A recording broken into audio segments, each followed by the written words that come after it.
بسم اللہ الرحمن الرحیم۔ سامعین کرام السلام علیکم۔ شیخ سعدی رحمۃ اللہ علیہ فرماتے ہیں کہ ایک دفعہ ایک درویش تنگ دستی میں مبتلا ہوا تو اس نے اپنے ایک خاص دوست کے گھر سے ہی کمبل چرا لیا اور اسے فروخت کر کے اپنی ضروریات پوری کر لیں، لیکن اس کا یہ گناہ لوگوں پر ظاہر ہو گیا، جس کی وجہ سے اسے گرفتار کر لیا گیا اور قاضی کے پاس پیش کر دیا گیا۔ قاضی نے مقدمے کی کارروائی مکمل کرنے کے بعد اسلامی شریعت کے مطابق اس کا ہاتھ کاٹنے کا حکم صادر فرما دیا۔ اب جس شخص کا کمبل چرایا گیا تھا، جب اسے پتا چلا کہ میرے دوست کا ہاتھ کاٹا جائے گا تو وہ قاضی کی عدالت میں حاضر ہوا اور سفارش کی کہ قاضی صاحب مہربانی کر کے اسے سزا نہ دیجیے، اس نے میرا کمبل چرایا تھا، میں اسے معاف کرتا ہوں۔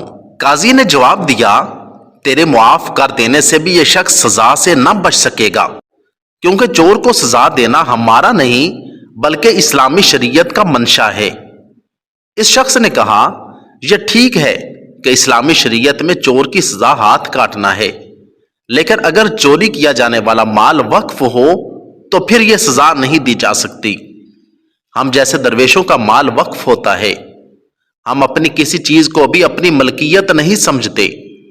قاضی نے اس کی بات سے اتفاق کرتے ہوئے چور کو معاف کر دیا، لیکن اسے ملامت کی کہ تو نے چوری بھی کی تو اپنے ایسے شریف دوست کے گھر جس نے تجھے سزا سے بچا لیا۔ اس شخص نے فوراً جواب دیا، قاضی صاحب آپ نے بزرگوں کا یہ قول سنا ہوگا کہ دوست کا گھر صاف کر دو لیکن دشمن کا دروازہ اس خیال سے نہ کھٹکھٹاؤ کہ وہ تمہاری مدد کرے گا۔